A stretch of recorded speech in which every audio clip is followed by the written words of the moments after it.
1 Peter chapter 3.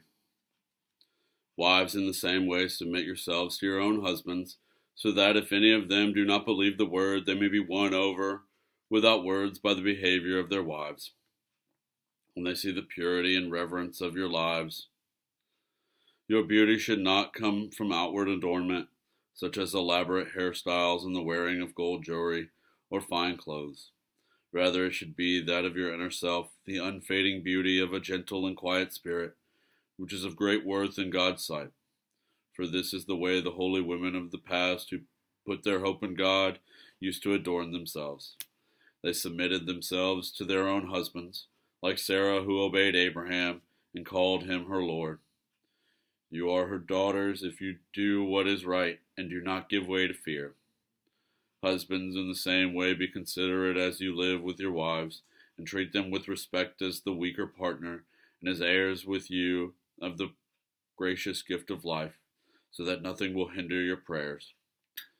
Finally, all of you, be like-minded, be sympathetic, love one another, be compassionate and humble. Do not repay evil with evil, or insult with insult. On the contrary, repay evil with blessing, because to this you were called, so that you may inherit a blessing. For whoever would love life and see good days must keep their tongue from evil, and their lips from deceitful speech. They must turn from evil and do good.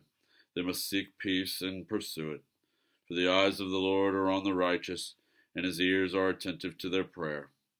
For the face of the Lord is against those who do evil. Who is going to harm you if you are eager to do good? But even if you should suffer for what is right, you are blessed. Do not fear their threats, do not be frightened, but in your hearts revere Christ as Lord. Always be prepared to give an answer to everyone who asks you to give the reason for the hope that you have. But do this with gentleness and respect, keeping a clear conscience, so that those who speak maliciously against your good behavior in Christ may be ashamed of their slander. For it is better, if it is God's will, to suffer for doing good than for doing evil. For Christ also suffered once for sins, the righteous for the unrighteous, to bring you to God. He was put to death in the body, but made alive in the spirit.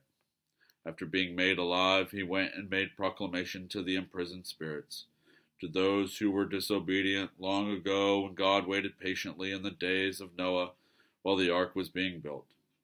In it only a few people, 8 in all, were saved through water, and this water symbolizes baptism that now saves you also.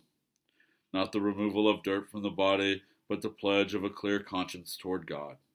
It saves you by the resurrection of Jesus Christ, who has gone into heaven and is at God's right hand, with angels, authorities, and powers in submission to him.